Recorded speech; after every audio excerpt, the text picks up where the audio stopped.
the NFL consumes copious amounts of Uncrustables. It's the official food? It's like the official snack of the NFL. Yeah. I find that as someone who runs a lot, that an Uncrustable is a pretty unbeatable snack. I mean, it's low fiber. So that's good because then you don't have to spend energy digesting and feeling really gassy while you run.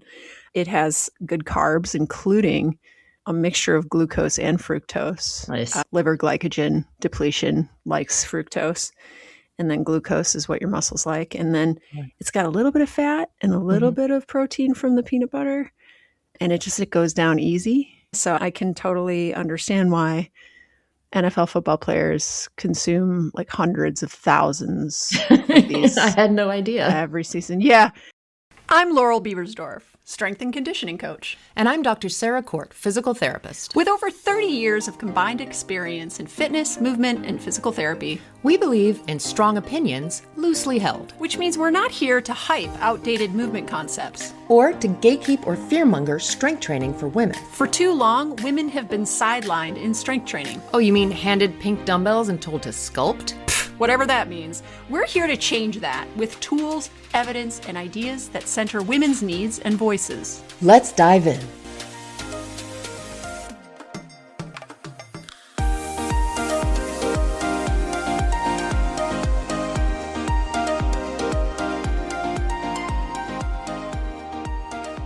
Let's talk about power play. This course, I'm super proud of it. Me too. We tend to think of power exercise. The first thing in my head is plyometrics.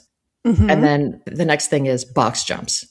Like, right? Olympic barbell lifts. Right, exactly. If that's what I think power is, then I have to figure that's what a lot of people think power is. Really hard movements they can no longer do. Power plays a much bigger role in our lives. We need to move against resistance quickly. Even just something super basic like getting out of a chair has a power component to it. I don't think we realize how often we use it and then how quickly we lose it. Yeah, absolutely. I think a lot of people don't realize that it's a capacity that they need to work on. Let's say you're in your 40s or 50s and you've been working on your strength training, but all of a sudden you're supposed to do faster movement and you're suddenly discovering that, oh, wow, that's actually weirdly hard. That doesn't feel as automatically accessible as it used to when I was younger. We stop doing that type of stuff as we age. We lose this athletic way of moving as we get older, which is really about producing force quickly. And that's what our course is all about. It's about moving your body weight, moving objects through space quickly and explosively. The other thing that I really like about this course is that we have these exercise demonstration videos that show each of the movements that we're teaching and how to take it from pretty basic to much more challenging. But then we also have these 3 to 5 minute workouts. And by the way, adding power is literally 3 to 5 minutes. It's actually these very short little bites of exercise. And it lands best when it's short like that. Yeah, we've actually made workouts for people so that you can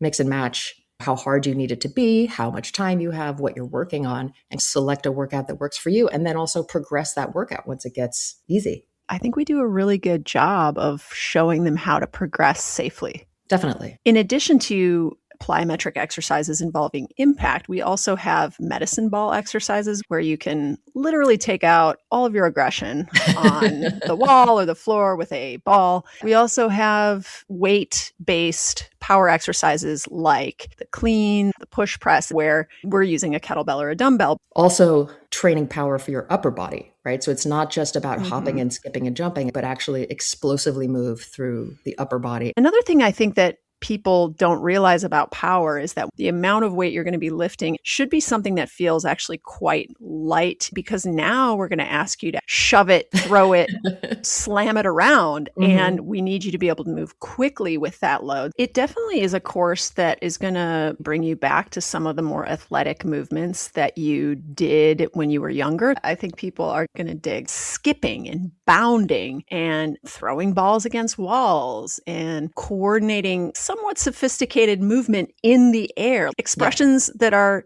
just inherently joyful. And we're going to reclaim our ability to move with jubilance. It goes on sale on May 22nd, $99. That price will go up after this sale period.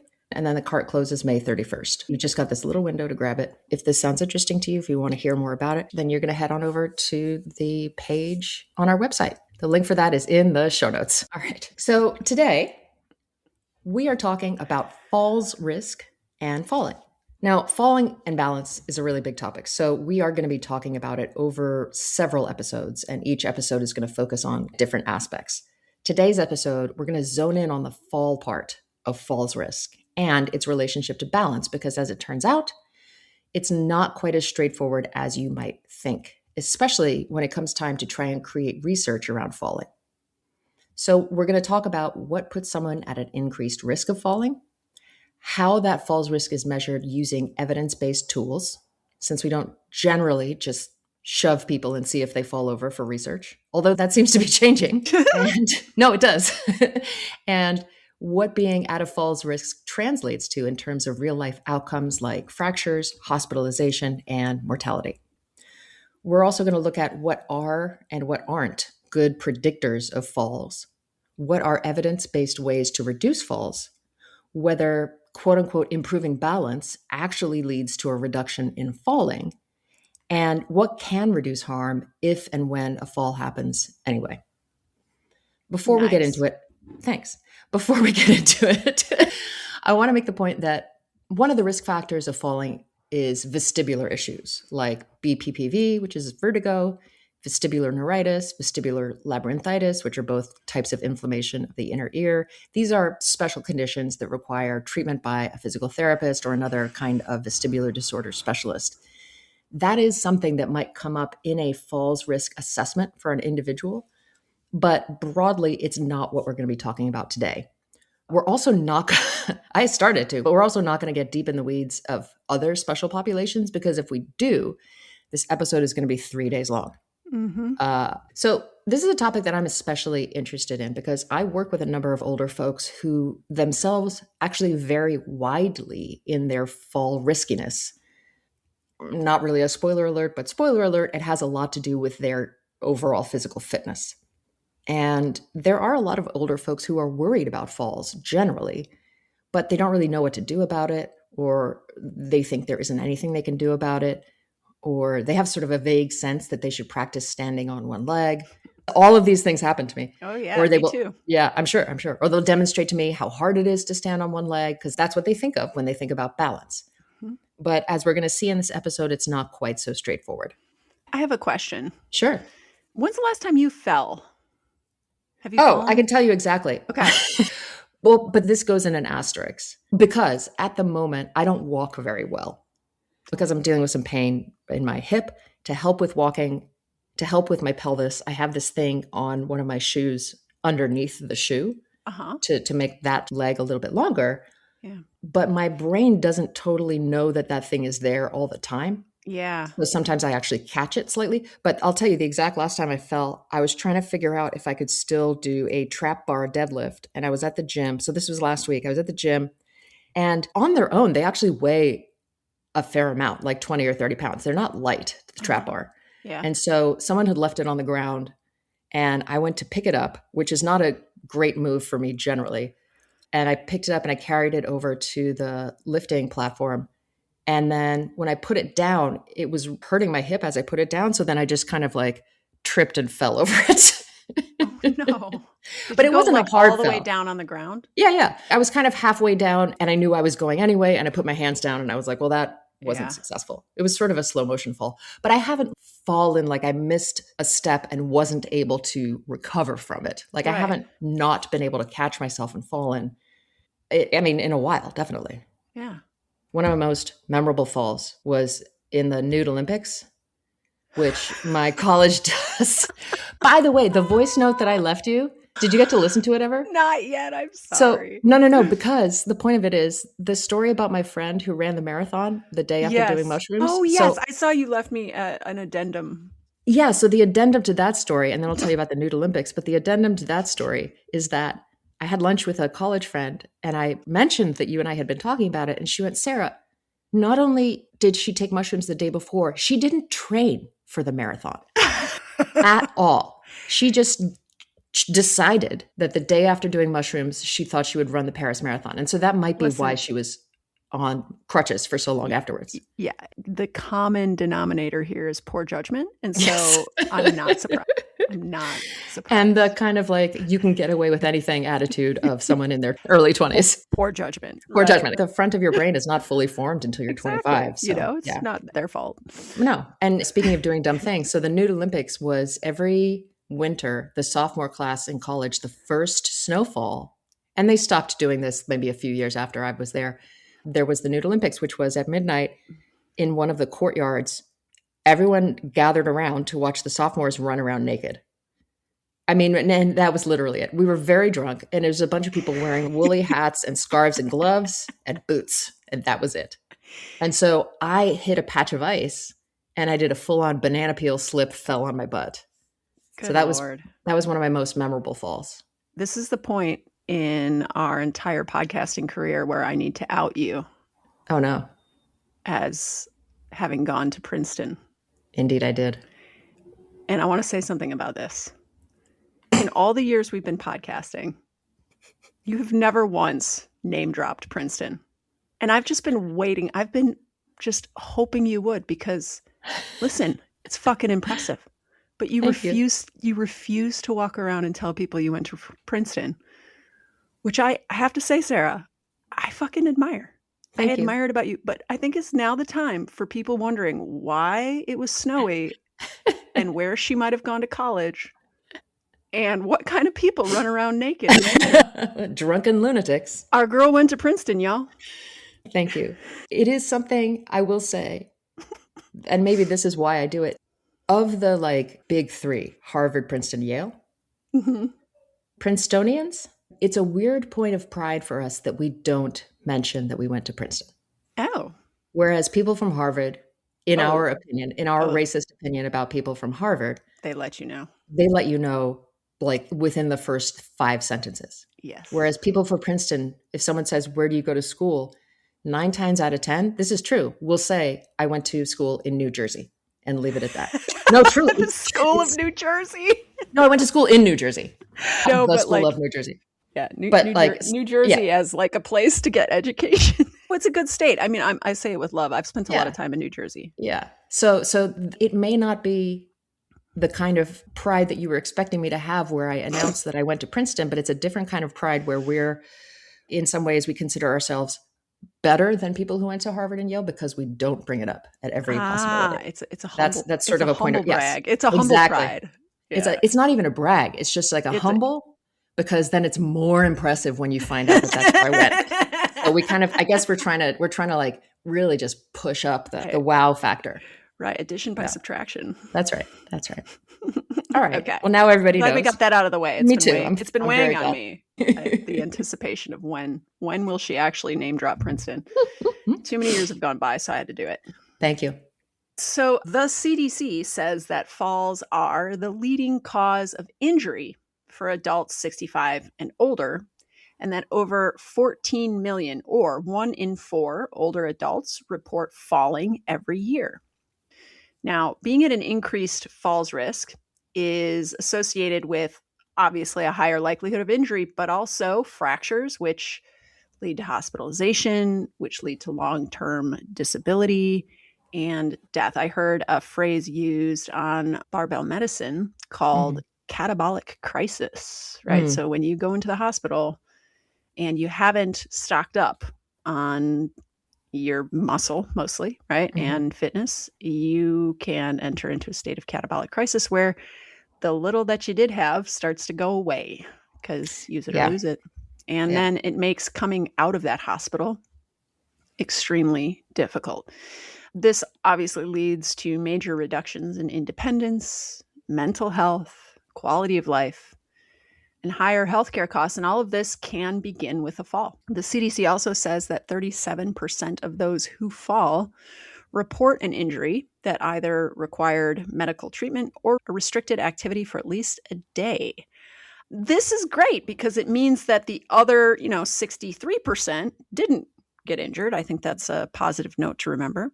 Yeah. But 37% of them do report an injury. Now, something to clean up that gets misquoted often, I think mostly as a marketing tactic to scaremonger people, is this: in hospital death after a hip fracture is actually much lower than people think. So it's only around 5%, which is not nothing. But what we have to be concerned about is what happens after these people are discharged from the hospital.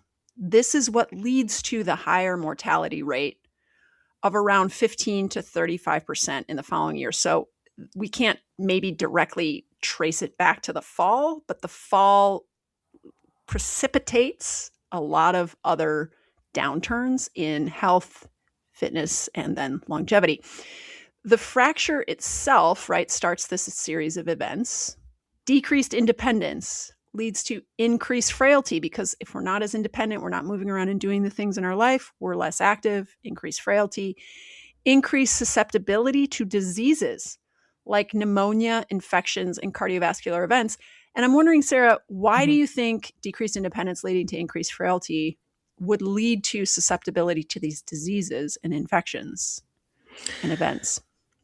Well, the people for whom this is happening, right? It's not everybody, right? It's a large number. It's this like 15 to 35%, but it's not everybody. So some people break a hip, get discharged from the hospital, turns out they're okay. Like maybe it takes longer for them to recover and they don't maybe get all the way back to their prior level of function, but they're basically okay. But the people who are in real trouble, like you said, are dealing with this catabolic crisis, meaning let's say they were in the hospital and they stayed in the hospital for a couple of days. If they were already deconditioned or had several co-conditions or were somewhat frail, the statistics around spending even just a couple of days in bed and how much that tanks your body's capabilities is wild. You do not have to be bedbound for many days for it to have a really deleterious effect on your health. So let's say you're in the hospital for a few days, you basically laid around, then you get discharged, you go home. Unless you've got somebody on you who is then working on getting you back up and moving and working on all of these other health effects, like are you getting enough food? Are your other health issues getting managed properly? And potentially in a lot of scenarios, those things aren't being taken care of. Yeah. And so it becomes this boulder gathering speed downhill where it's just everything multiplies onto everything else. Yeah. I mean, I recently lost my father. Yeah. And he has been experiencing this decline in independence, increased frailty for several years. He had a number of chronic diseases, but he then got pneumonia. And that's where this catabolic crisis, this precipitous decline really happened, where he was in the hospital with pneumonia. He then had to go to a rehab center to just be able to live at home. He got back some of his physical capacities to be able to go home, but the home had to be completely redone so that he could shower and go to the toilet and get up out of a special chair that would actually like help him stand up and use a walker and things like that. And he's been athletic his whole life, but not especially active. So golf is a somewhat sedentary sport because he would ride the freaking cart. Right. But he was still modestly active, I would say. I wouldn't say that he was extremely sedentary, but at any rate, I think even though he did fall a few times and actually didn't incur serious injury, his falls were obviously due to this physical decline that he underwent. Ultimately, what took him out was the chronic disease. He had a stroke. But it's really that pneumonia event that really was a turning point, that I'm not sure he would have had the stroke on the same date had he not had this big downturn with pneumonia. And the pneumonia, we don't know how he got it, where he got it from, but that really was a deciding turn of events that he just could not come back from. The amount of muscle, the amount of movement capacity, the amount of strength that he had before he was in that hospital bed. I wouldn't say he regained even like 20% of the amount that he lost, even through rehab. Thankfully, I'm very grateful he regained enough to be able to live out the rest of his days at home. But he was not able to come back from that me and my brothers watch this happen, and it starts to really sink in that like right now when we're in our 40s and 50s, we better get busy. Yeah. It's starting to really kind of hit home that like this is the time where you actually start to prepare for things like pneumonia. Yeah. Where you're going to have enough to get you through, and you want to be exercising for joy and happiness and health and being around people and in nature and things that you don't want to be thinking about your future in a hospital bed. But that should somehow, I think, be in people's minds as well, that like you're doing this because movement is good for you in the moment, but you're also doing this because this shit adds up over time. Yeah. Right? The more you can be active, the better you'll fare when health and stuff in your life takes a turn for the worse. You're going to have the capacities, the movement skill, the nervous system preparedness to be able to come out of that a lot better. Yeah. No, for sure.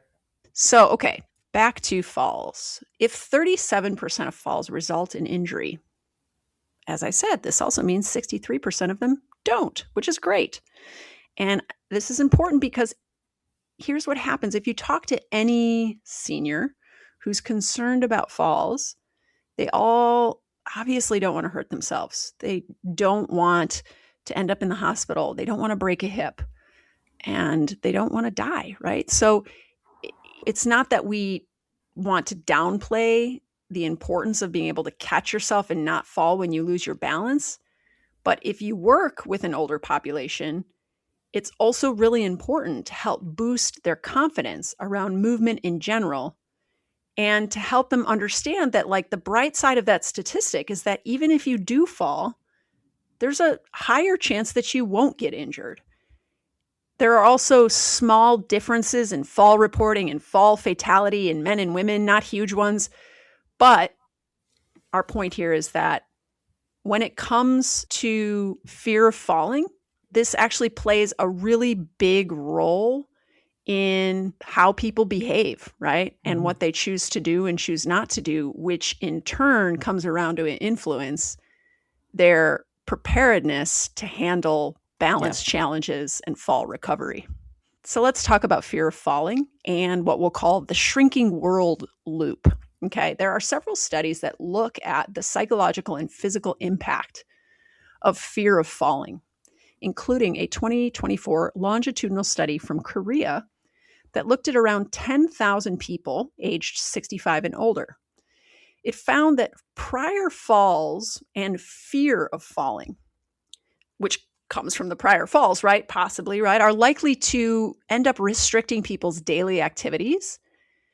And then this physical inactivity in turn reduces their muscle mass. It reduces their strength. It probably reduces their power, their endurance. And all of this can accelerate the progression of physical frailty over time. So fear of falling is not just in your head. It's not just a mental tick that you have. It's going to influence your behavior. And it can be a very rational response to risk. And we're going to talk a little bit more about that in future when we look at an interesting study. But it can also have a negative side, which is it can become part of this mental mechanism that increases your future vulnerability to actually fall and not recover well because you've been inactive due to your fear of falling. We can think of it like the Ouroboros, the snake eating its own tail, that shrinking world loop. Someone has a fear of falling, so they reduce the types of activities that they believe will increase their risk, like leaving their house. This in turn decreases their physical function and possibly their mental health. And it can also increase their frailty, and this in turn increases their risk of falling. There is evidence to suggest that fear of falling is more common among women and older subjects, and that it is associated with impaired functional capacity, decreased cognitive capacity, and depression. Now, association does not mean cause. And we don't have clear data in terms of which comes first, right? The chicken or the egg. As in, was it the impaired function that caused the fall? Or did the fear of falling result in the impaired function? But it would be easy to see how any of these impairments could either result from or be the reason for an increased fear of falling. Now, it makes sense that women have a greater fear of falling, to me at least, as women also have a greater incidence of frailty than men as they age. And so what can become a somewhat realistic appraisal of their physical ability then becomes a fear that is part rational, but then also part destructive. And the onset of frailty also occurs sooner in life for women than it does for men. But this is interesting. The evidence shows that men actually have a higher incidence of death at each frailty level than women do. So while women have higher levels of frailty, they tend to be able to survive them better than men. This is interesting, and this is just me opining about why I think this is the case. But I think that we have this generation of older women right now who were not encouraged to participate in exercise for the development of their physical capabilities. If they exercised, a lot of why was for appearance. Not for everyone, but for a lot of women.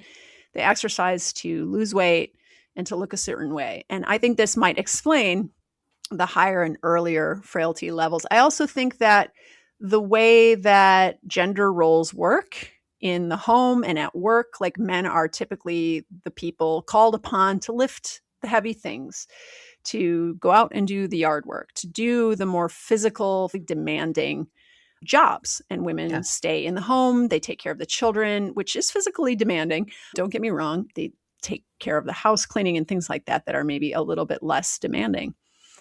Now, why men die younger than women is a large can of worms, and it's not going to be the topic we get into in this episode, but it's worth noting. So we know from evidence that the fear of falling actually narrows life 2 times. First, psychologically, I'm afraid of these other environments out there, these other challenges out there that will cause me to fall, which in turn makes it so that you don't go to participate in the challenges of those environments and the challenges of those activities, which causes narrowing of your physical ability to handle those challenges. So the world gets smaller and then the body gets smaller, both physically, bone mass, muscle mass shrink, but also it gets smaller in its abilities. And now this fear becomes even more justified, right? I've lost so much strength. I can't handle that. I've lost so much of my ability to do these things. Therefore, I now really can't do them. Yeah. And I mean, I've seen this with a lot of different older women that I've worked with. So if we're talking about a falls risk, oh, you guys, Laurel's eating her Uncrustable. And I really wish I was there. My mouth is an explosion of raspberry and peanut flavor right now. I might have to go buy some Uncrustables after this. The texture of the highly processed white bread is delightful. It's really good. All right. So if we talk about how falls risk is measured using evidence-based tools, we need to know if these are actually good fall predictors. So we can test static balance, right? Standing still and balancing, gait speed, how fast you walk, chair rise time, how long it takes you to get up out of a chair, single leg stance, it's like same thing as static balance, and just general movement confidence. And we can get outcomes on balance using these tests. So for example, you could set up a study that's what's called a pre-post test. So you give the person the balance test, how long does it take you to get out of the chair? And then we provide an intervention of choice, and then we test again afterwards to see if in fact the balance has improved. But the outcome we care about is whether someone actually falls in their day-to-day life. And here's what I think is really interesting. Improvement in balance using these tests versus any change in your actual fall risk are not interchangeable outcomes, as it turns out. So I asked Consensus, which is the research AI tool that we use, what are the most commonly used balance tests in research? And so we're going to talk about those now and what they each measure. Some of them have multiple components, and therefore they measure more than one outcome. And I also asked consensus if for each of these tests, was there a direct correlation between the outcome of the test and a person's falls risk? And so we'll see what came out of that. So a super well-known one in the rehab world is the TUG test. TUG stands for timed up and go, and it involves standing up from a chair, walking 3 meters away, turning around, walking back to the chair, and sitting down. And so it's timed. And so this measures what in the clinical rehab world we would call functional mobility, which has nothing to do with either functional training or mobility training like you see on social media. It means, can you get through your life? This is a very basic life test. Standing up from a chair, walking, turning around, going back. It's like, can you cross the room to grab the remote so that you can sit down and keep watching TV, right? So functional mobility, dynamic balance, and gait speed. Another one that's very common is the Berg Balance Scale. And this is an actual 14-part assessment for static and dynamic balance. So it looks at things like reaching, turning, standing, a whole bunch of different tests.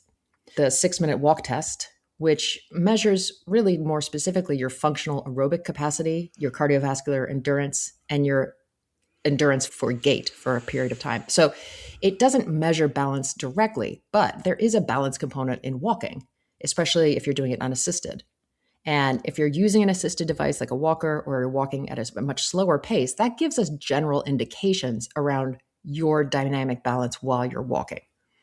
But as a predictor for falls risk, it's actually more useful for specific populations like post-stroke or other neurologic conditions like multiple sclerosis or Parkinson's disease. And then there's the famous single leg stance, famous to me maybe, which measures your ability to stand on one leg, right? It measures static postural control and stability. Now, people don't fall because they habitually stand around for long periods of time on one leg. So this, to me, is a real head scratcher as to why it's... Wait, can I just clarify? Sure. Just because a person stands around long periods of time on one leg doesn't mean their fall risk is lower? Or people don't fall by standing on one leg for long periods of time, meaning standing on one leg for long periods of time is not going to cause common activity. It's not going to cause you to fall. People can be decent at standing on one leg and still trip and be able not to catch themselves and fall. I think that's the sentence. But also, I got it. Also, I get it now. People don't just spend days standing around on one leg waiting to fall. I would hope. So it's not like a skill we need to train, right? I mean, unless someone only has one leg. That's true. But even then, they might be using a prosthetic. That's true. And that's a real niche special population that I think we're not addressing today. It's even smaller than the vestibular population. There are people who can do Olympic barbell cleans on one leg. It's amazing. People who are missing limbs very often can do things that I can't physically do. Yeah. I saw a guy in a wheelchair once. They strapped the wheelchair to his body and then he climbed a rope. Like not only upper body strength to carry his own body, but also a wheelchair attached to him. Exactly. I just want to point out something like this: use it or lose it. We often think of the lose it side of it and we go, oh my God, I got to get up and do something. I'm losing it. But actually use it, right? Let's focus on that. People have trained themselves to be able to write beautifully with their feet. People can climb ropes with a wheelchair strapped to their butt. People can do the most incredible human physical feats of just sheer strength and skill and power and speed and endurance because they used it. Yep. You know what I'm saying? Use it. So what you're saying is if you have all four limbs, you don't have an excuse. I mean, what I'm trying to say is focus on the using it and what you can doozing it with the using it. The usy doozies, not the loosey poozies. I think that's a good place. 63% of people don't hurt themselves when they fall. Yeah. And usy doozies. That's right. Okay. Other commonly used tests, something called the functional reach test, which measures the limit of your postural stability. And in this test, you stand and then you reach forward and they measure how far can you reach forward while standing still, while you're not moving your feet. There's also what's called a chair stand, or I learned it as the 5 times sit to stand, which is just how fast can you stand up from a chair 5 times. We timed ourselves doing that in one of the power episodes. We did. And unsurprisingly, Laurel treated it like a race. And I treated it like someone who just was standing up 5 times. That tells you a lot about each of our personalities. Yeah, it really does. Yeah. So the 5 times sit to stand assesses lower body strength, but really much more specifically, this power aspect of standing up from a chair and that functional capacity. Is standing up from a chair a 1 rep max activity, or can you actually do it multiple times in a row? And then tandem gait or tandem stand. So tandem in the rehab world means one foot in front of the other with your back toes touching your front heel, like you're standing on a tightrope. So Mm-hmm. that's often a test of just static control. Can you hold that position and or can you walk? I Mm-hmm. don't typically, I've never really used it as a test, but sometimes I've used it in treatment where it's like, if you can do this much harder thing, like walking a tightrope and not lose your balance, then regular walking will be easy. So sometimes I use that as like a overtrain kind of a thing. Mm-hmm. So while each of these tests is validated, which means we have evidence that it measures what it claims to measure, whether the result actually relates to something we care about is a different question, because a test can be valid for measuring a particular kind of balance or capacity and still not tell us very much about who is going to fall. So there's also, God, these words make me nauseous, the relative specificity and sensitivity of these tests. Mm-hmm. Now, Laurel understands it, so I'm going to let her explain it, because even when she tried to explain it to me, I have such like a visceral reaction to it because I hated it so much in PT school, and we had to memorize a lot of specificity and sensitivity, which was a total waste of freaking time. So, Laurel, can you tell the good people what these two things mean? Listen, I'm still learning this too, so hopefully I don't butcher this, but you're taking these tests to figure out what your fall risk is. And you want a negative, right? You want to be a negative for fall risk. So that's the ideal scores. I passed these tests. My fall risk is low. Now, if the test is sensitive, it's very unlikely that it will produce a result that is a false negative. In other words, it's not going to say the wrong outcome, which is that even though you tested well, meaning you have a low fall risk, in actuality, your fall risk is high because the test lacked sensitivity, right? Now, specificity, what that would look like is if the test lacks specificity, it's possible that you do poorly on these tests, right? So you are a positive for fall risk, but because the test lacks specificity, you could have false positives as a result, which means that even though it says that you're at a high fall risk, you're actually not. Yes, this is very confusing. Just know that tests typically lean one way or the other for the most part. Fall risk tests are screening tools. So, what this means is that they generally are more sensitive than specific.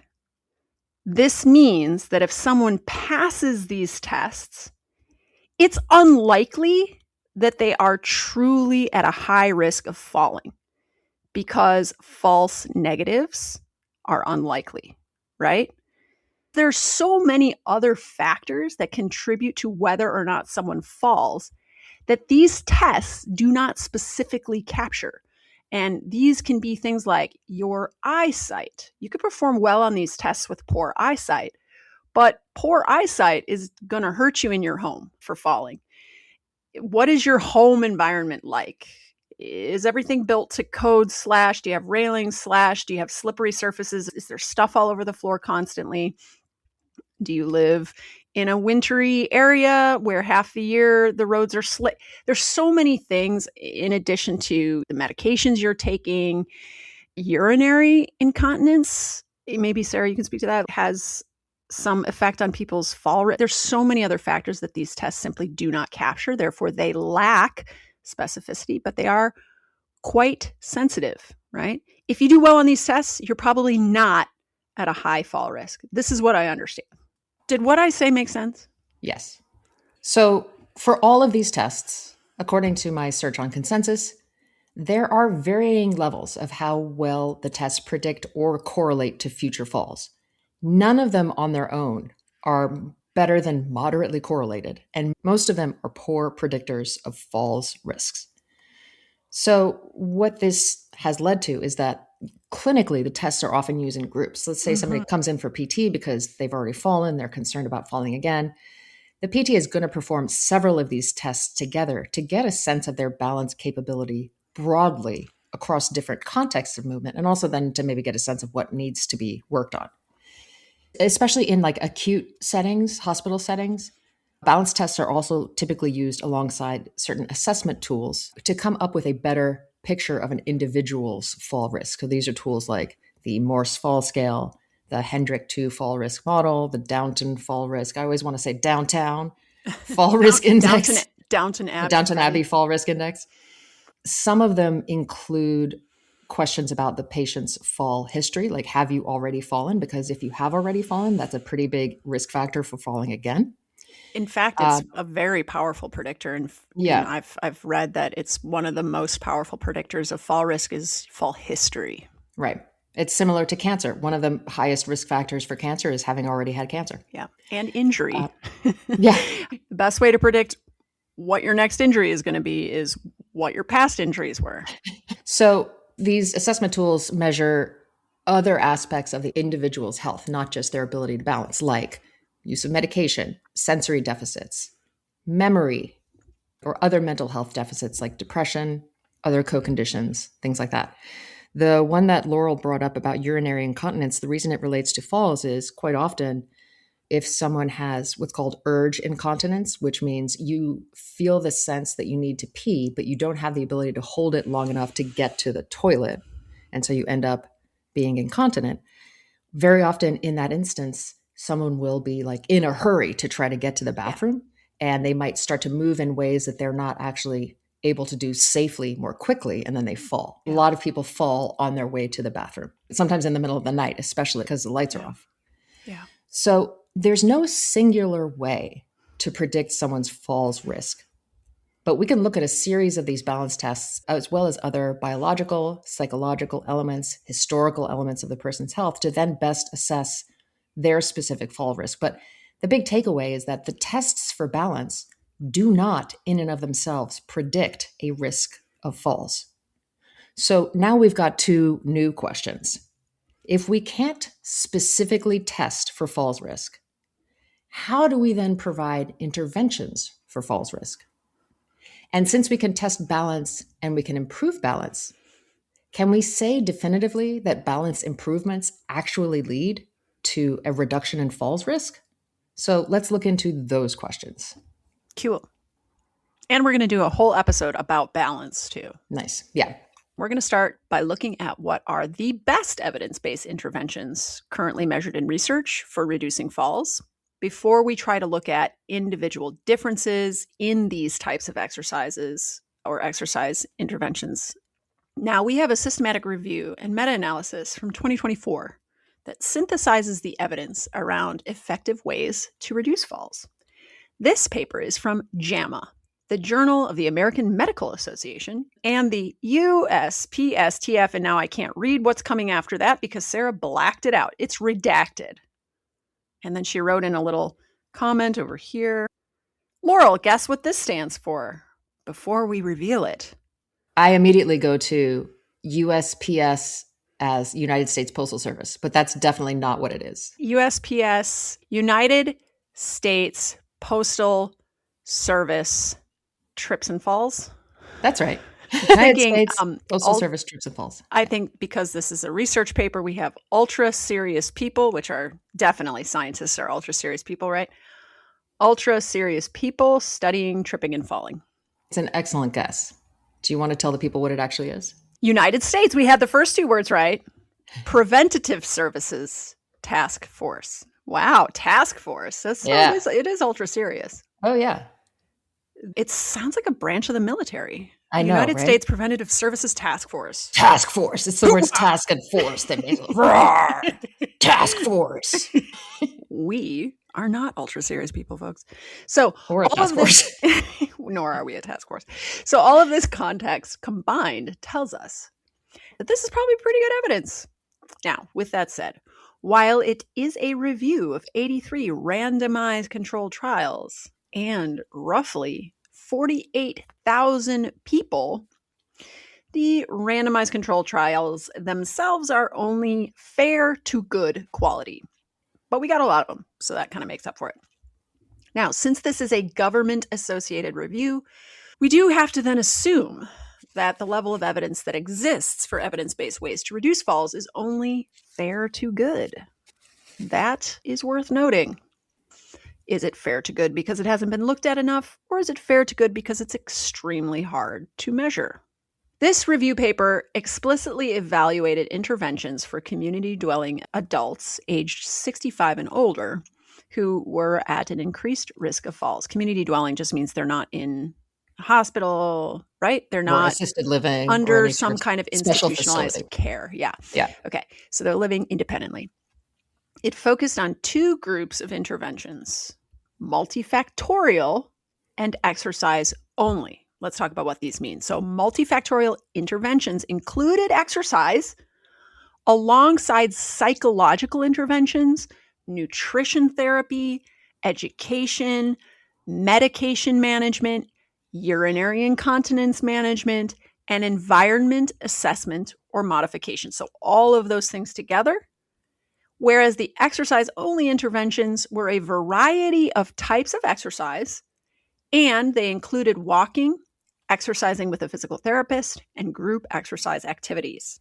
The review paper found that exercise interventions, that group, were associated with statistically significant reductions in total falls, the risk of having one or more falls, and injurious falls.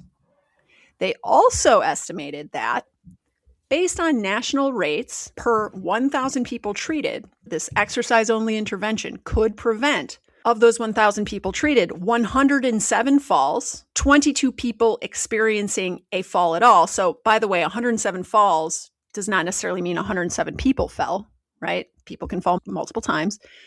22 unique people experiencing a fall, and 27 injurious falls. So multifactorial interventions, on the other hand, so this is in contrast with exercise interventions. This is now multifactorial interventions, which includes exercise, but all this other stuff, was found to reduce the number of total falls, but it did not show clear or consistent reductions in injuries or the proportion of people who fall, right? Those unique individuals who fall. So it's not that they don't work, obviously, but it's that the results are actually less consistent across all of these outcomes of interest, which is that we want to reduce total falls, we want to reduce the number of people uniquely who fall, and we want to reduce the number of injurious falls. The multifactorial interventions were less consistent than the exercise-only interventions. That is a very counterintuitive result, because you would think that more is better, right? Right. So exercise demonstrated the most consistent, statistically significant benefits across multiple fall-related outcomes. Now, if you're thinking, like I am, why the heck didn't multifactorial work better? This is where things can get a little messy, because these multifactorial interventions are complex, right? There's lots of different things we're trying to change, and there's all these different probably steps and referrals and behaviors we're trying to change. And what was implied or suggested in the research is that this led to adherence tending to drop off at each of these stages. So the complexity hurt the adherence. So even though they included exercise, the overall dose of what people actually ended up doing to make these changes to reduce their fall risk ended up being inconsistent. And the exercise-only interventions were perhaps simpler. Now we're just going to focus on one thing. You show up, you do the work, and you get that stimulus, maybe because it's simpler. It's this more consistent thing to have to focus on. This is not saying that exercise is better than multifactorial interventions. It just means that in the data, exercise shows up more clearly and reliably as effective. Okay. And while exercise reduced the rate of injurious falls, it did not show a statistically significant reduction in the individual risk of having an injurious fall. And it did not show a clear reduction in fall-related fractures. And if you just went, what the F does that mean? Here's what that means. So if we take 100 people and before doing exercise, 30 of them fall, but 60 total falls are reported because some of them fall more than once. And then after exercise, 30 people still fall at least once, but only 45 total falls occur. This tells us that the total rate of falls went down from 60 to 45, but the individual risk did not change as it was still 30 people falling. So the people who are at risk of falling are not necessarily less likely to have one fall, but they may be less likely to have repeated falls. And then when it comes to fractures, there are a few reasons why we don't see a clear reduction.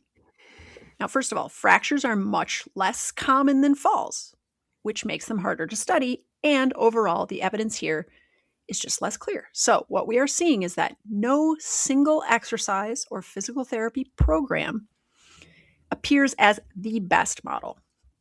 And this is likely because even when we remove confounders like vestibular disorders or dementia, there are still a variety of factors that go into why any one individual person is falling. And instead of the usual hunt for a singular magic modality or system, we may need to more clearly assess the person's movement limitations or deficits and environment, I would say, and then match the training choice to the actual problem. This just goes straight back to this idea that you can make broad recommendations to large groups of people, and they should be broad. But when it comes to actually helping individuals, you have to look at them as unique individuals. And if someone has deficits in multiple areas, let's say, for example, they have significantly reduced range of motion in their ankles, as well as reduced coordination for walking, as well as reduced speed when changing directions, we can understand that there's probably not going to be one single modality that is going to fix everything. So if we have a situation where someone is claiming X intervention can improve your balance, that's probably true enough. But if they are claiming X intervention is the best way to reduce your risk of falls, we don't actually have evidence for that. And this is where yoga is a perfect example. Because one of the main ways some yoga programs are marketed is as a way to improve balance, which in turn will reduce your likelihood of falls. However, now we have a very interesting study from 2025, the SAGE randomized trial, SAGE, in the Lancet Healthy Longevity, right, which is a very well-respected gold standard type journal. And they compared a group practicing Iyengar yoga with a control group that were sitting and relaxing. Okay, so doing nothing. And contrary to expectations, there was a higher fall rate in the intervention group than in the control group, with 33% more falls in the Iyengar group than in the seated relaxation control group, even though there was no increase in falls resulting in injury, which is good. But 33% more of them fell. That's what I like to call a womp womp. Yeah. The authors of the paper, I looked at this paper for my lit review on falls and exercise for fall prevention. And it's pretty jaw-dropping. It's jaw-dropping because it's not surprising when you see that the exercise group didn't improve much beyond the control group. That happens all the time in research. A lot of times it's because of the research design or the amount of time people were exposed to the exercise intervention wasn't enough time to make a change. But in this case, the exercise group fell 33% more. They were way worse off. Okay, so that's crazy.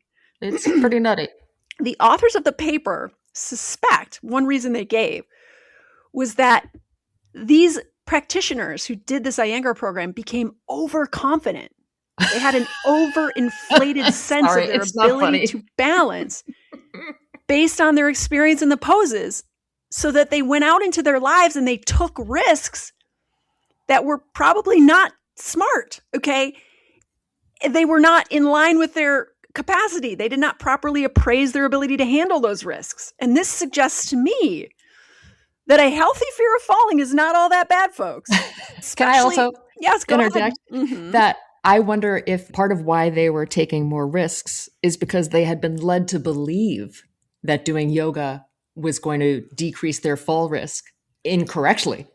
You would hope that wouldn't happen in a research setting, right? But maybe just things they had heard about yoga in general. Well, this is the problem with exercise research, which is that you can't blind it, right? People know they're doing this activity that is supposed to help them with their balance, which in turn, and the logical conclusion is this will prevent me from falling.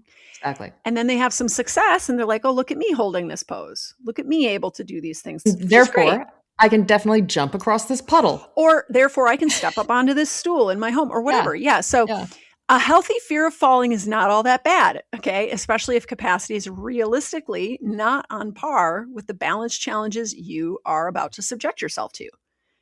The authors imply that the yoga practices these folks were doing did impose balance challenge in the context of the yoga practice, but that the exercise itself did not create in these people,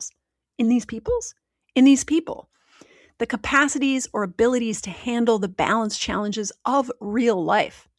It also suggests that a realistic appraisal of your ability to handle balance challenges in real life can be protective, right? Fear is not all bad.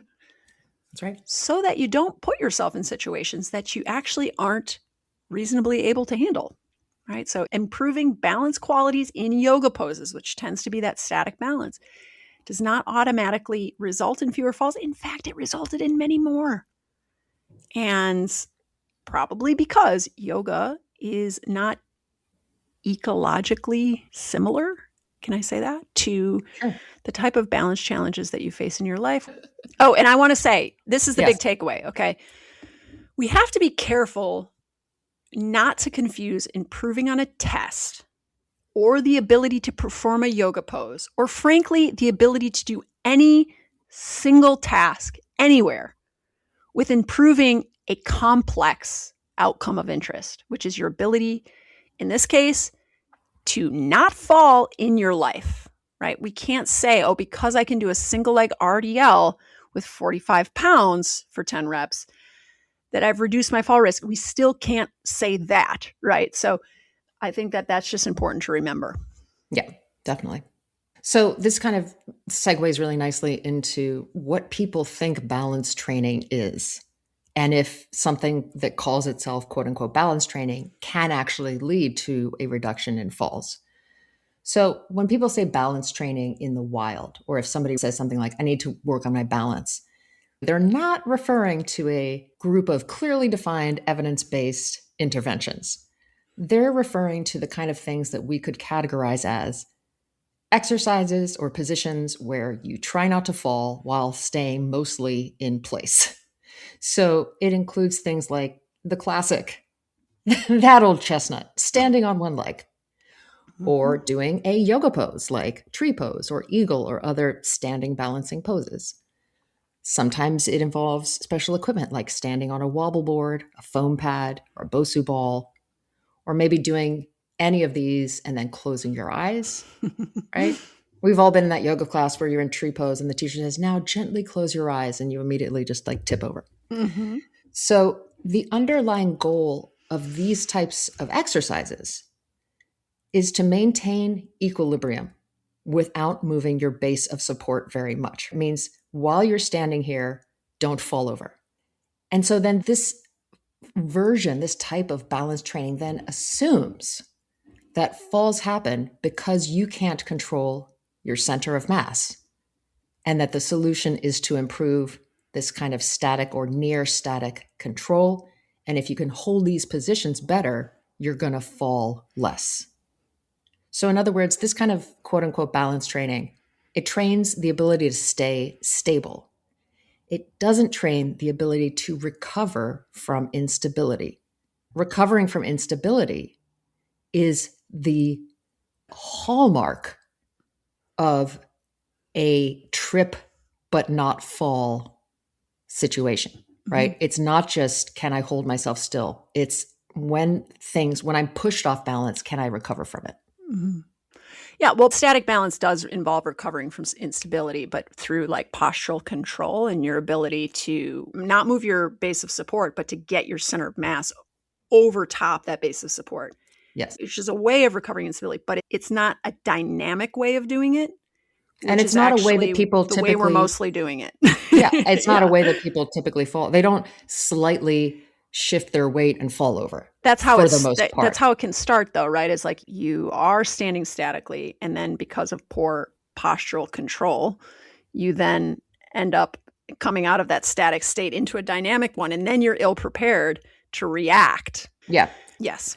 Unless you are very specifically either frail or have some sort of neurologic or vestibular issue, simply standing still is not how most people fall over. Yeah. And even minor challenges to standing still, yes, can make someone fall or lose their balance, but then recover it. But it's not how it's happening in real life. Yeah. Right. So that's the point that I want to make is if we're thinking about this kind of static or near static balance, this postural control, that in and of itself does not have a huge carryover to then not falling in real life. It does not. It does not. In fact, tests that look at static balance are poor predictors. Yeah. Poorer predictors, I should say, of fall risk as compared to more dynamic tests. Yeah.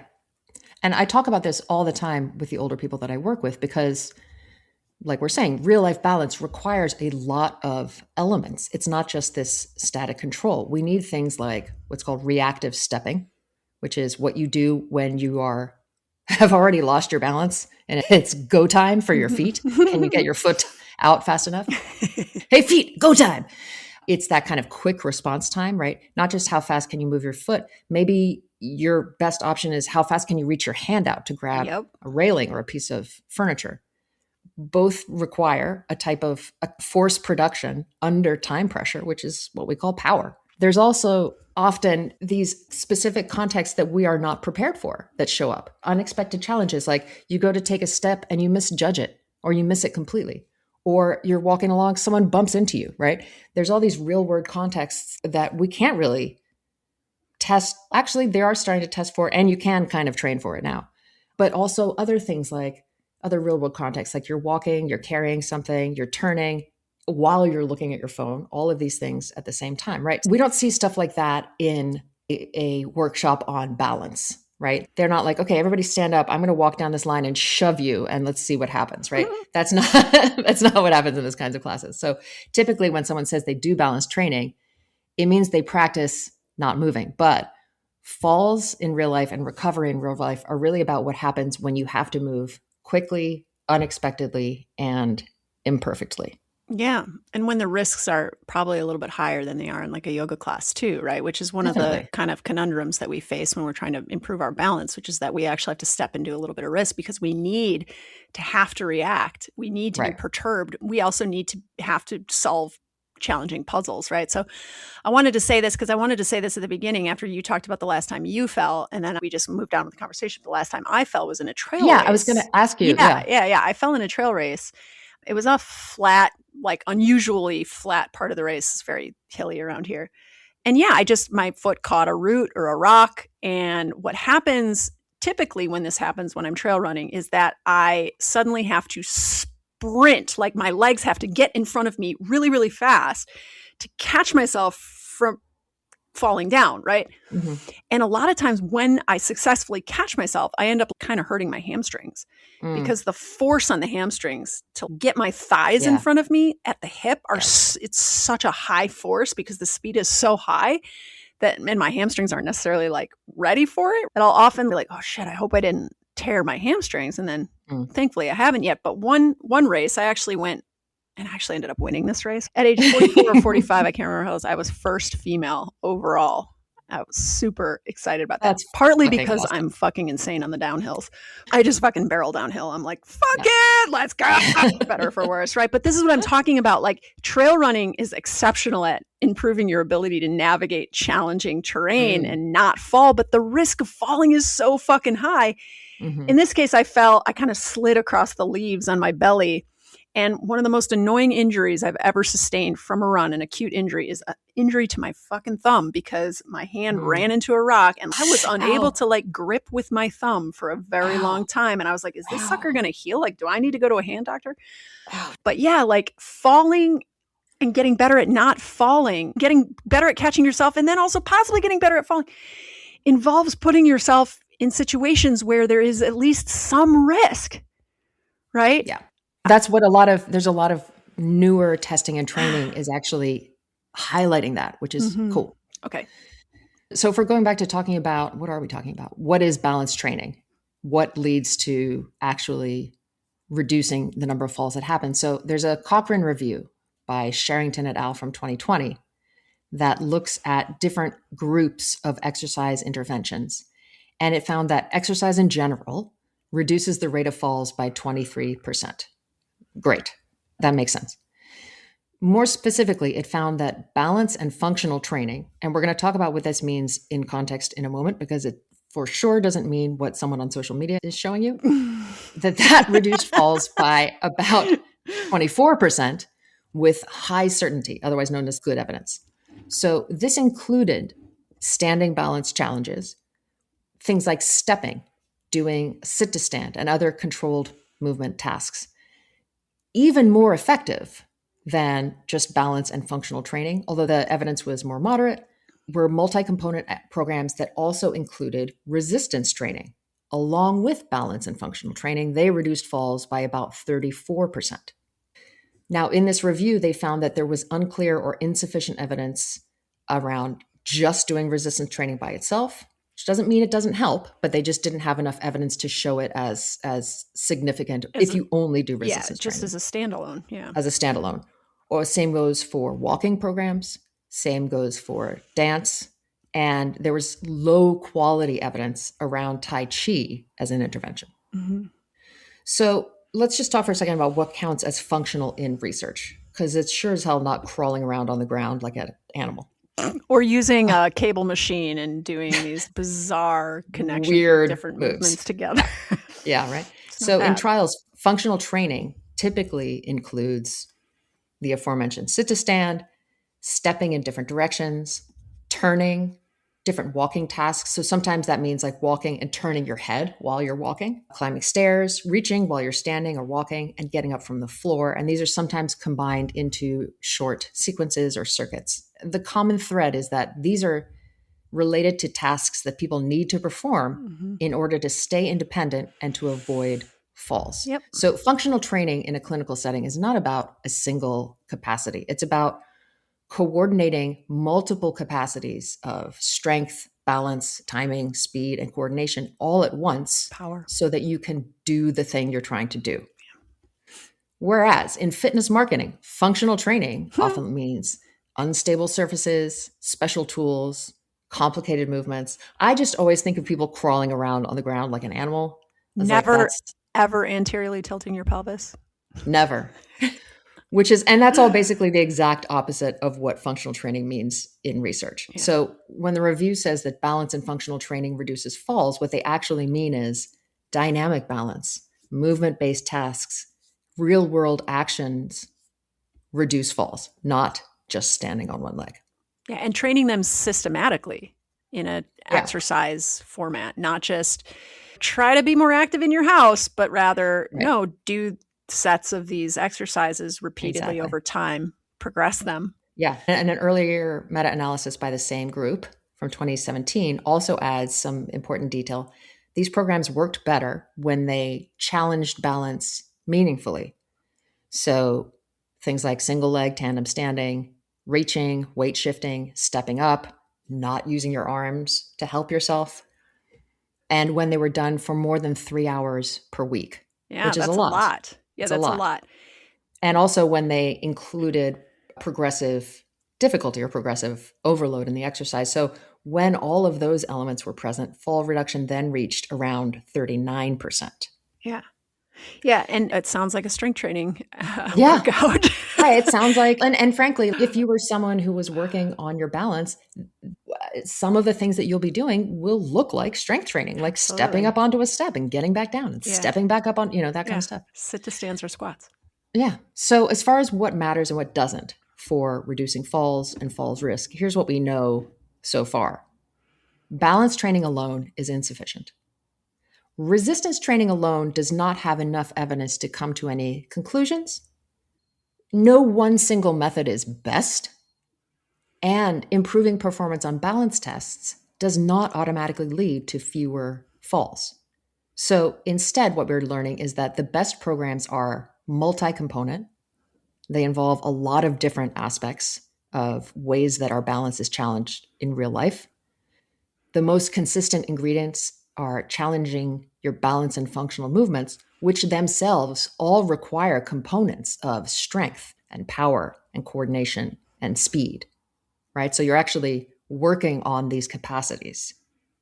Even then, outcomes will vary depending on how much people participate, whether it's progressed, whether it covers all the different categories of ways that we lose balance, things like that. Mm-hmm. Yeah. And a big one too is how long were they exposed to the intervention? Right. And how often during the week were they exposed to it? Lots of research I looked at for my lit review was just so short. It was like 4 to 6 weeks, and they were meeting like twice a week. Right. That doesn't cut it according to this Sherrington analysis. Yeah. 3 hours a week. That's 3 one-hour sessions. That's a lot. Yeah. Not all just pure strength training, obviously, but you're up and you're doing structured exercise 3 hours a week. That's more than most people are doing of structured exercise. Period. Absolutely. Regardless of whether they're training for balance or not. People aren't even getting close to that. Yeah. And these are people in their 30s and 40s. Like, it's just going to probably get worse, right? Yeah. Is what we see. People become less, not more active as they age, unless they make a decision consciously to become more active, which you can do at any time. You certainly can. Let's talk about what capacities we need to catch ourselves from falling, okay? Because that's relevant. The relevant capacity we need to stop a fall when we are in the middle of it is actually not balance as we typically think of it, right? Which is keeping our center of mass over our base of support. It is actually the ability to produce enough force fast enough in the right direction at the right time to get our base of support under our center of mass, right? Mm-hmm. And all those capacities are things like power, rapid force production, strength, and reaction time, right? This is not static balance, obviously. So let's look at a couple of studies that dig into more nuance about the capacities we need. So there's a study by Simpkins et al. From 2022 that looked at whether it was working on power or strength that led to better outcomes for preventing falls. And they used the 5 times sit-to-stand test to measure power, and then isometric strength in the lower limbs to measure strength.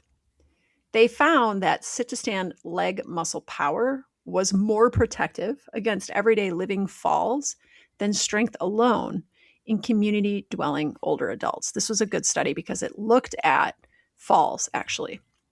There's also a systematic review and meta-analysis by Zhu et al. From 2025 that found that lower average leg press power and lower peak sit-to-stand power could predict prospective falls in older adults, especially injurious or recurrent ones.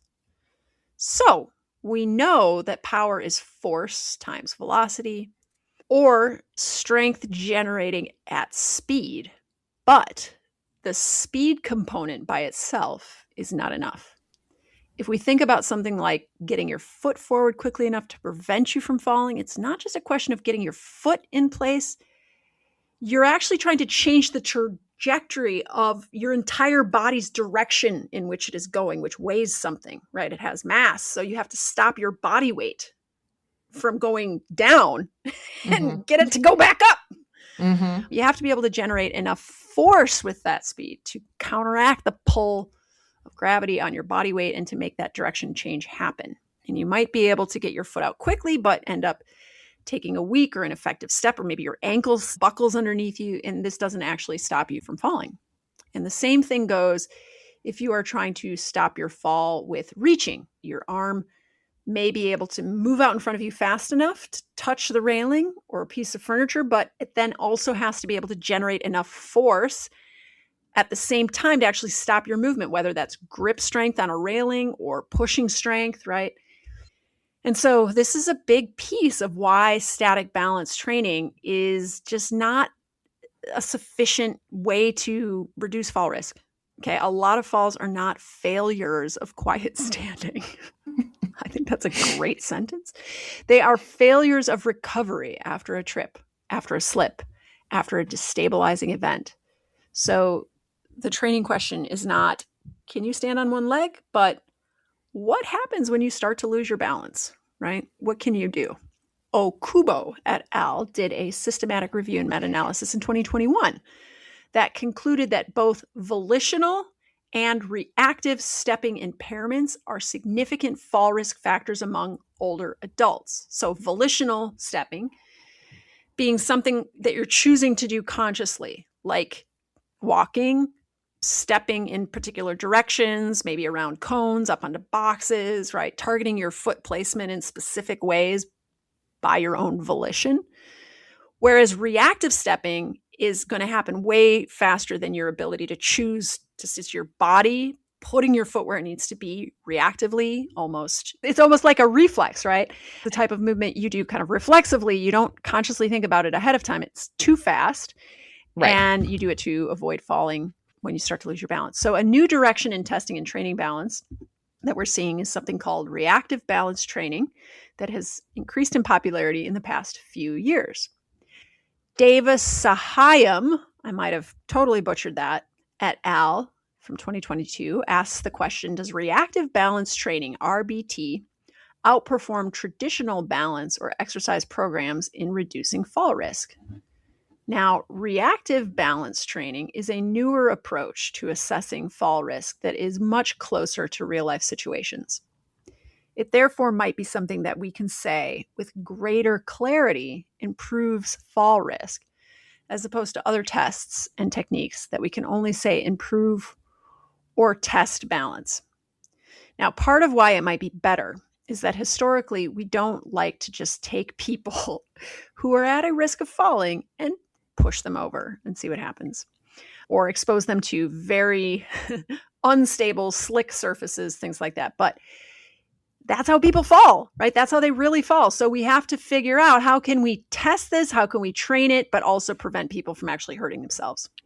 I just want to interject quickly, sorry, that I remember before PT school when I was volunteering in a clinic, I remember talking to the clinic owner and she was telling me about some studies that they do on people with impaired balance where they put the person on a plate. Yeah. And then with no warning, just shake the plate and see what happens. And I'm like, that sounds awful. Like, why would you do that to someone who's already at a risk of falling, right? But, sometimes that is what they do. Right. Yeah. Yeah. In this review paper, they define reactive balance training as the following. People are exposed to unexpected balance disturbances like slipping on a treadmill, being pushed or pulled by someone else, or lean and release setups like you're leaning into someone and then they just move out of your way and then whoop, and then, obviously you got to respond because they're not supporting you anymore. People are then forced to execute these real balance reactions like stepping, grabbing, recovering from this loss of balance, all of which require speed, strength, power, coordination. The paper concluded that reactive balance training reduced the likelihood of falls in daily life for older adults and others with balance impairments, although adverse events were reported more often than in controls. The risk went up with that type of training. Yeah. That is useful because it suggests that training balance reactions may matter more than static balance challenges, though it does pose more potential injury risk. Yeah. I mean, I've seen a lot of social media posts more recently where it's like a class on balance training and they'll have a whole bunch of people lying on their belly and they'll push themselves up like they're going into like an upward facing dog. And then they quickly take their hands away and have to get their hands back in place again so that they don't hit the floor with their faces, right? So that's a very sort of like, can you get your hands out fast enough move when you're falling. There was another one that I saw where They had a person standing in their kitchen and they were holding the handle of their Swiffer and they were letting the handle go. The handle would start to fall away from them and then they had to reach and grab it. Oh, wow. So from a clinical perspective, I really like these because that's more typically what happens when people fall. So let's train the ability to react to that. Yeah. And I remember there was a comment on the Swiffer video where someone just wrote, "This is nice, but there is a fall risk." And so I responded, life is a fall risk. If you don't practice something quickly, you're going to be up the creek without a paddle when it happens, right? So to your point about they found more injuries in this training. Yes, because you have to take higher risks to actually get better at having reactive time. You've got to try to do things more quickly with more power. The question is, what's an acceptable amount of risk? Right. And that's going to vary person to person. Depending on the person. Yeah. I mean, right now where I am, I don't know anything about my bone mineral density, but my guess is that it's pretty damn good. I am quite strong and quite agile. And I definitely take risks every time I go trail running, especially running downhill, right? Like those are real risks where I could take a very bad fall. And I feel like that's an acceptable risk given how frequently I have fallen in the past, which is very infrequently, actually. I'm pretty sure-footed. And then what I notice about my ability to handle terrain with practice, there is a real skill involved in trail running where you are constantly processing information as it comes quickly, depending on how fast you're running, choosing every single placement of your foot. The trails around here are not only hilly, but very rough. There's roots, there's rocks. There's a lot of times there's leaves covering obstacles. You can't actually tell what's under the leaves. And so as I practice trail running more and more, I find myself getting better at it. And sometimes a little too confident, right? I'll take some risks that I'm like, oh, fuck, I just rolled my ankle because I was so sure that I could go down that hill that quickly. But, it's always about risk assessment and balancing risk and reward. But it's very difficult to get big rewards without any risk. You got to risk it if you want the biscuit. Yeah. And there's also psychological components to all of this, which we've mentioned, fear of falling. And like in these research settings, they'll have people on a treadmill and they'll be like strapped to a harness. And they'll do fucked up shit with the treadmill to make these people fall and see if they can recover balance. But these people know that they're being held by a harness. They know they're not actually going to fall. And so all of that mental challenge has been removed, which immediately reduces the amount of challenge they feel that they're facing, which is going to change how they respond, right? So like, it's just so interesting. With that said, though, I would say this for my person that I currently am working a lot on various balance challenges with. If we're working on something like going up the stairs, I'm standing pretty close behind her so that if she happens to lose her balance and starts to tip backwards, she's not going to fall. I'm not standing in front of her. So if she trips, she's going to go down on her own. So I think in practice, there's always this kind of balance that you're trying to strike of not making this actually something where someone could hurt themselves real badly, like taking a tumble backwards down the stairs would have a lot of bad effects, but replicating enough of the real life risk so that they're willing to take some amount of risk and they're willing to mentally process that and be able to do that. Right. And I think that's always the sort of the fine line that you're trying to walk. That's why my daughter wears a helmet when she ice skates. Right. Quick question for you. Have you ever stepped on a pile of leaves and gone plummeting into a hole? Not yet. That somebody dug to try to trap you, and then I don't know. Don't think that that hole would be there nefariously, but but that is a real possibility as well, and it's always on my mind. See, that's what I'm talking about—the mental load of facing the real risks of falling, which is like a real part of it. It's a real part of the practice of it. Like you have to be willing to face it physically, but also the possibility you could hurt yourself too is a part of the exercise. Sometimes I'll see videos of people working on trying to do a box jump and you see it's not that they physically cannot bend both knees, spring up and land on the box. Exactly. You can actually watch the mental block happening in real time where it stops them from like coordinating their legs to work together, or like they'll do like a weird little hop or they put their knee on sometimes it is like a physical demand, but very often it's that mental block of taking the risk, right? Of being like, I might smack my shins real hard on this box, but I need to take that risk. Yeah. is a big part of it, and it's not all bad, right? Fear of falling, No. as we've discussed, it has its upsides and its downsides. Mm-hmm. All right, so is it possible to determine whether power or strength matters more to prevent falls? I think this is a very good question, and it's the one that I did my lit review around to try to solve. So, for strength training, the fairest statement is that it is commonly part of effective fall prevention programs and almost certainly important, right? So, strength training is often a part of these programs, but the best evidence is stronger for strength plus something else or multi component exercise than it is for strength only protocols. The JAMA review, the Cochrane review both point in that direction. There is also direct literature on strength training alone. A 2021 review on strength training to prevent falls reported beneficial effects on reducing fall rate. But again, this body of evidence is not as decisive or as consistent as the multi-component exercise literature. For power training, the literature is very interesting, but also a little less definitive. If your endpoint is actually falls, which it should be, that is the outcome of interest. That is what you should be measuring. It's just difficult to measure. It's easier to measure someone's performance in a test, right?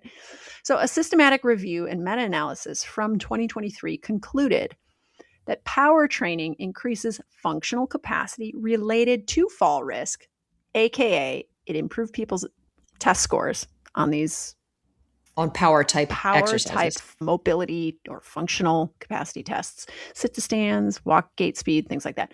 That power training increased functional capacity as measured by these tests that do predict fall risk, more so than other types of exercise in older adults, for example, strength training. Their highlights explicitly say power training improves performance in these tests, while also noting that future studies should follow subjects' actual fall history. So, strength matters, power may matter even more for that fast corrective action, but the best current falls prevention evidence still favors multi-component programming rather than trying to anoint one isolated variable as the whole answer. Okay. Yeah. So this next thing that we're going to talk about is something that I have found historically, certainly in the movement world, people aren't really talking about. And maybe it's because it comes more in the rehab setting that you think about things like this. But what are we going to do for someone when they fall anyway? How are we going to reduce the farm? Laurel, it's time to reduce the farm. We need to cut back on the pigs, the chickens, and the corn. Too many goats. Too much to take care of. Yeah. Okay. So how do we reduce the harm that a fall might create, right? So clinically, I've worked with a few different people who are worried about and at a risk for falls. And one of the things that I work on with this population, separate from trying to reduce their risk of falls or the number of falls that they have, is what to do if and when they do fall. Because no matter, and this is true for everybody, no matter how much you train and no matter what kind of training you take part in, there are some falls, or let's call them losses of balance, that just can't be avoided. Mm-hmm. It's the middle of the night, you get up to go to the bathroom with the lights off, you trip over something that you forgot was there. If you're a healthy adult, chances are you're going to be able to get your other foot out and catch yourself while swearing. But for other people, that trip means you're going to hit the ground.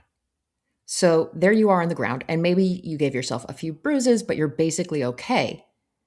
Now, how are you going to get back up off of the ground?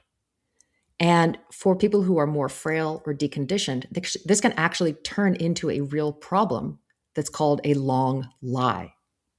Now, a long lie is not just about telling a fib that goes on and on and on. Is that like some people's whole life? Yes, one long lie. Or is it a nap? I'm going to go take a long lie. That actually, in that context, I love it. And maybe we'll start calling naps long lies. I'm just going to go take a long lie. All right. So a long lie is not about telling a long fib. That's right. It's not about napping. It's about the effect of being stuck lying on the floor because you lack the ability to get back up, and what health issues can actually arise because of it. Mm-hmm. So there's something currently going on called the Sheffield Long Lies Study. And they're defining a long lie as being unable to get up off the floor for at least an hour after a fall. Mm-hmm. And that happens to about 1 in 5 falls for adults over 65. And here's a quote from the study design. People who have a long lie may suffer a number of complications, including dehydration, pressure injuries, muscle and tissue damage, and psychological harm. Mm-hmm. Longer ambulance response times due to growing pressure on ambulance services means that people are being left on the floor for increasing periods of time. The problem of long lies may therefore be leading to worse health outcomes for an increasing number of people. Mm-hmm. Whilst there has been a lot of research to understand how to prevent people from falling, there is currently little information about how to manage people once they have fallen. I have another story about my dad. Please. He had to wake up frequently in the middle of the night to use the bathroom. And one of those nights, his wife was sleeping in the basement, probably because she was very sleep deprived as his primary caretaker and was like hoping to get a little bit more sleep that night. And he ended up falling and he could not get up. But thankfully, he happened to have his cell phone in his pants pocket and he called the police. And a police officer arrived in the middle of the night and helped my dad up off of the floor. And had he not had his cell phone, I think this would have been a situation where he would have been very cold and because his wife couldn't hear him. So right. He would have been there longer. He would have been there a lot longer. Yeah. Potentially all night. Yeah. So this study is currently ongoing. It hasn't yet produced any conclusions around what are the best interventions for people who are at risk for a long lie after a fall. But to me, it would make sense. If you're doing work with someone who's worried about falling or is legitimately at a risk of falling, it would make sense to include practicing getting up from the floor in whatever training you're doing with these people. So I have this woman in particular for whom working on getting up off the floor has proven to be a really big deal. She is someone who is an active fall risk basically all the time. She has falls less, fortunately now, but she has had periods of time where she was falling a lot. And so when I was working with her, we had one day where for about an hour, we just pretended she had fallen and she was lying on her back on the ground. And then we just systematically identified each part of what she needed to do to get back up. So first, rolling over onto her side. So we just worked on that for a bit, and then getting onto hands and knees, and then crawling over to a piece of furniture, and then using the piece of furniture to pull herself back up. And she, when I tell you that she was so irritated she was actively mad at me. She was giving me stink eye. Like she was not on board with this, but she did it. Since then, she has used this technique more than once when she has fallen. And she told me that even though it was deeply annoying at the time, she was ultimately grateful that we worked on it in this kind of stepwise approach to getting up off the ground. So if you're working with someone who is a falls risk, and if they're capable of doing this thing where you're like, well, let's pretend you're down on the ground. You can get them down to the ground. Get them down on the ground and work on these movements. I will say also, it takes some of the fear out of being on the floor for people who haven't gotten down and up from the floor in a long time. Like they start to get afraid of the floor. So by getting them down on the floor, even if it takes you 15 minutes to get them down on the floor, at least they're down there now. And they're like, okay, I've got options now that I'm down here. Yeah. And I would say as well, if you're working with someone who can still get up and down from the floor, but with effort, work on that capability so that they don't lose the ability to completely do it from not doing it regularly. You should put your social media post that you put up about this, like deconstructing getting down and up off of the floor. I was thinking about that. I will. So there's not as much evidence for this exercise to get up off the floor than as much as there is for the exercise for fall prevention, but there is evidence and it's growing. There's a new, what they call floor rise training trial from Age and Aging in 2026. So the trial investigated whether floor rise training improves floor rise ability.